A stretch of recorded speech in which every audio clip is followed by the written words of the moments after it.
Welcome back to part 2 of my family filmmaking editing workflow series. If you haven't watched part 1, be sure to go back and do that now before you watch this video. I will link it here as well as in the description below. Hey, I'm Jen. I'm a family filmmaker and photographer, and I'm your guide to adding filmmaking to your photography services, specifically family filmmaking. So we've covered labeling clips and sorting scenes. We've covered syncing audio. We've gone over how to get rid of the junk and how to scrub through and refamiliarize with the clips. In this video, we'll focus on finding music, assembling the family story, and exporting our finished video.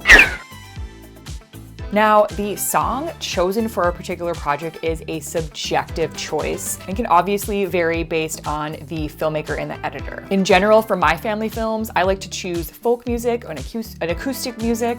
They lend themselves well to the feeling that I want to evoke for my family films. I also want to consider the family's general energy and the energy that I felt while at the session. Like if my footage is a lot of lovey-dovey, slow-mo, family connection, I'm gonna choose a song that's slower and more emotional and really pulls on those heartstrings. Versus if the family is outside having an energetic game of baseball, and I'm gonna pick something a little bit more energetic, something with a little bit more of a beat in order to help relay that feeling. There are a ton of places where you can find royalty-free music for your film. Royalty-free is for a small fee. The artist is going to allow you to use their music in your films.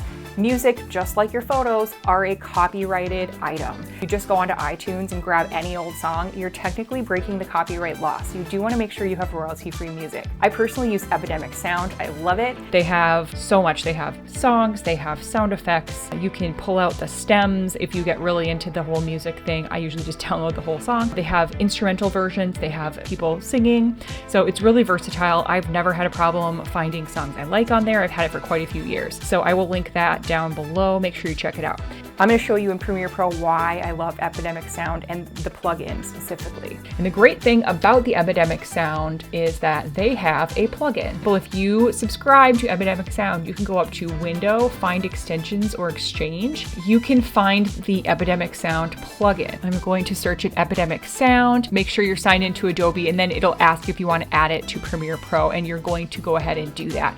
And after you do that, when you go to Window now and you go to Extensions, you will see Epidemic sound. Make sure there's a check mark next to it. That means that you'll be able to find it. I like to dock mine over here. And what's going to do now is I can search and download a song right within Premiere Pro. It also allows me to go to the saved. Sometimes I go and peruse Epidemic sound and just make a whole bunch of favorites and track lists. So I do have a films folder that has a family film playlist and a moving portrait playlist. These are songs I've already listened to that I have decided would make great tracks for family films, so I can go within that and I can listen to a few of these, figure out which ones I want. If it's a song I've previously downloaded, it'll have this little blue check mark and then it'll tell me the date that I downloaded it. There's tons of different ways, and you can go to the website and do this as well and download the song that way. It's just with the plugin, it just makes it a little bit easier. So if I was ready to use this song, I would go ahead and just hit the download button, and it's going to load it right here into my project. My goal as a family filmmaker is literally to make the family cry in the best way possible. So I really like to choose music that is going to pull on those heartstrings. You might be wondering why I choose the music for my film before I start assembling the order of the clips. Well, pro tip for new filmmakers out there is time your clips transitioning with the beat of the music. It makes your film feel more professional and more put together. One other thing to consider as you begin to edit is the order that you want to tell your story. Because my family films are telling the documentation of a day in the life of a family, my films tend to be linear, meaning they go in order that I filmed them. The exception to this is sometimes I'll begin a film with a teaser of sorts, and it might be a funny thing that happened during the film or a very emotional, touching piece of film slow-mo that we got that really introduces the family and starts to tell their story in a way that maybe the first clips that I captured couldn't. And after showing that teaser, I will go on and tell the story in a linear fashion. I typically know as I'm filming what would make a great opener, and I can mentally flag that. And as a beginner, you might not feel like you're able to do that, and that's 100% okay. With more practice and more reps of filming and editing, you're really gonna start to hone in those skills of recognizing clips and scenes and what is gonna work best for you in the edit, as well as being able to add additional clips or pieces of film that you maybe wouldn't have gotten when you had first started. It's really gonna start to click for you. So let's go ahead and start piecing together the family's story. I need to start a new sequence where I can build it. File, new sequence. I was shooting 4K. I'm gonna edit this in 24 frames a second. I'd rename this sequence the name of the family, and I'm gonna hit OK. And now I have a new sequence. Now what I can do, I like to go like this and pull these clips down here. And then now I have 2 tracks with both sets of my clips, and I can start assembling my film. So you don't want to pull the audio track in first. You definitely want to make sure you have a video clip in there first. I might start out with some nice B-roll. Maybe, I mean, it had rained that day and there's some of this great grass B-roll. I might start out with a little clip of that. I'm just going to drag it right up. And now that I have a clip on the timeline, now I can add my music. Track 3 for audio down here is going to be my music. Track 2 is going to be the spoken audio that I recorded with my external microphone. That would be the more quality audio that I would actually use. And then track 1 I'm gonna mute, but I'm gonna leave it. And that is the audio that got recorded by my camera while I was recording. Typically this audio is not as great as what my external mic can get, so I just mute it. But sometimes you might have an issue with your external mic, or there might be someone really close to it snapping or hitting a table and making a weird noise. So then sometimes the camera audio is better. That's why I don't like to get rid of it. That's how I set up my audio and video tracks. So I'm gonna delete these out of here. I was just in there to show you how I set up the tracks. So now that my music track is in track 3, you can hear it. If you want to make it a little bit quieter, and I definitely recommend making it quieter, especially if you have speaking parts. It's like that on top of while people are trying to speak is just not going to work. So I'm going to go ahead and pull this. This little line that's in the middle, if I take that, I can pull it down and you can see the decibels subtracting. So I usually start with like 14, negative 14 decibels. So that's just a little bit quieter of a music in the background, which will lend itself nicer to if they are speaking. All right, so now that I have my music ready to go, I'm gonna start assembling my clips. I've already pulled this slow motion grass clip, but I'm gonna show you what I'm gonna do here instead. So I'm gonna actually start out, I'm gonna go back to the beginning and start out with the door, probably starting right there. I'm gonna clip that. And then maybe going to the end. So I'm gonna pull this clip up. I'm gonna go to video transitions under dissolve and go to additive dissolve. This will just help my film come in from black to the clip. And that's just a little nicer transition in my opinion. So if I press the play button, now I'm gonna show you how I'm gonna time it with the beat of the music. So about right there, I would say would be a nice cutting spot. And just for setting the scene, I might do a clip of the bike now, just in front of the door. Very typical for kids. Once I found the beginning of where I want the clip to be, I'm gonna clip it. And then I'm just gonna pull the rest of that clip up here, because then I can put as much or as little as I need. So I'm gonna go back to the beginning and listen to it and listen for that natural break.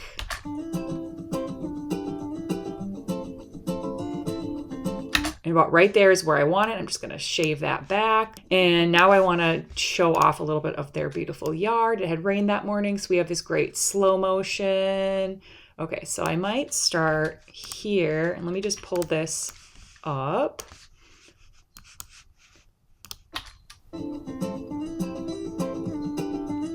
And there would be a nice ending spot for that. Maybe we go to the mailbox before, or either the mailbox, or what I might do first is a clip of the house from the front. So let's see, we've got that.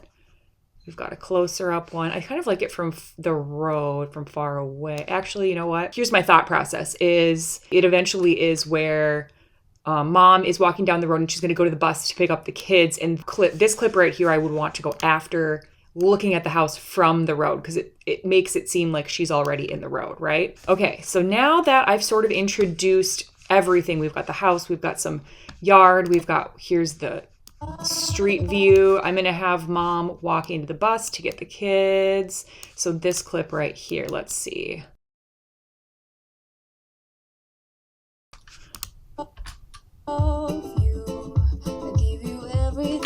Okay, so right there would be my natural break.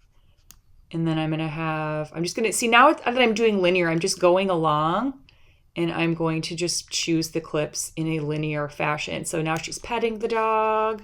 So let's pull that clip up. There's my natural break. So it's a lot of just rewatching. So there's my natural break. Now I'm gonna keep going. Our next set of clips here, we've got the bus coming down the road and stopping and the kids getting off. So I'm gonna find, oh, this bus clip I like better. So I'm gonna pull that up.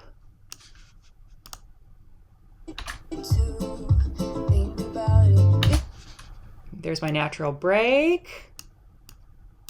And now I'm gonna fast forward to the kids just getting off the bus because we get the point that the bus is coming, right? Here they are, they're getting off the bus. I've already clipped it at the spot. I'm gonna pull that clip up. Up until now, we've had B-roll and then someone walking down a street and petting a dog, right? Not a whole lot of noise or like ambient audio happening. With the bus coming, there might be a little bit of ambient audio, camera audio track. So I'm gonna just pull it down so it's not on the muted track anymore. And then I can have some of that ambient audio mesh with my music and give the film a little bit more of a dynamic feel. So let me show you what that will look like.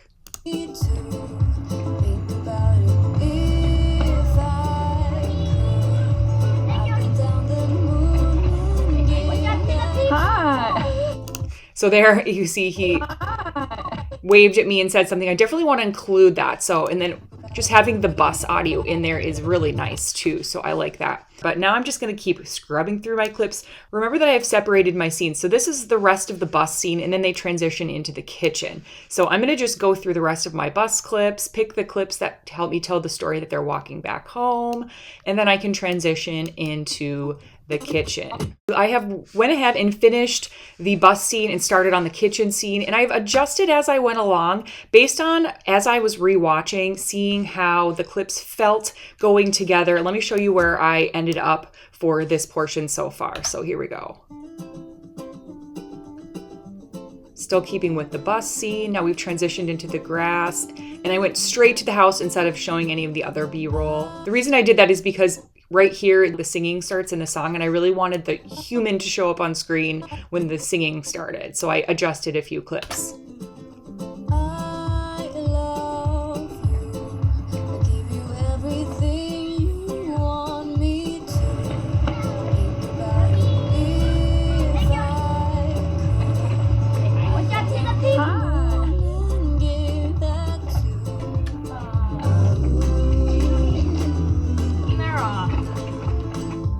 So again, I kept this nice ambient audio, even though they're singing within my song. I liked the way that the bus coming and the kids, just like the light chatter and chit chat as they're walking home. I really wanted that to be happening in the scene, so I left that. Normally it would be helpful if I actually got clips of them entering the door of the house to show that we are heading into the house, but I did not get that. So I'm going to use the front of the house, a closer clip, just to show that that's where we're headed. So here's what that looks like.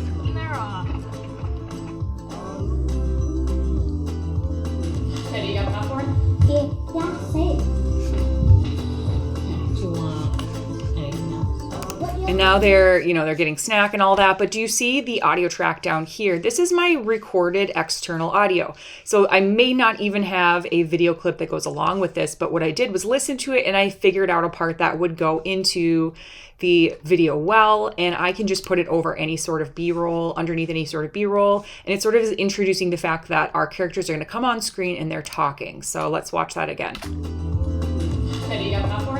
Yeah, say it. So now we have played outside as a family, and now they're transitioning back into, or actually they transitioned first into riding bikes. So what I did here, this is kind of a fun, this doesn't happen in every film, but this particular family, the kids dirt bike. So I wanted to switch up the music to make it a little bit more appropriate to go with their dirt biking. So we transitioned out of that song and sequence. And then I did let there be a little bit of a black screen. And I think that's okay because now when we come back in, it's going to be an abrupt choice with the mood totally changed in this film. So let's see I'll show you what that looks like. She's hopping up the hill.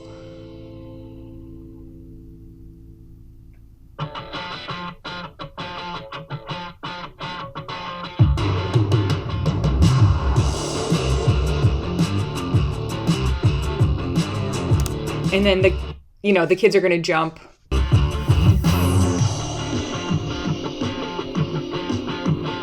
And then I had another fade into black. And now as we come back, we have new music and we're in the bedroom and we're ready to hear what she has to say. She's going to show me around her bedroom and talk about her stuffed animals and stuff. So we've transitioned songs and you can see it in here, but I have mic'd her so that this is the mic'd audio that I've then synced with the clips. Just, it's a little bit cleaner audio. Let me show you what the audio. So I'm going to unmute the camera audio. So here's the camera audio. Oh, Mom, you got me this one. They just did a movie I did for good.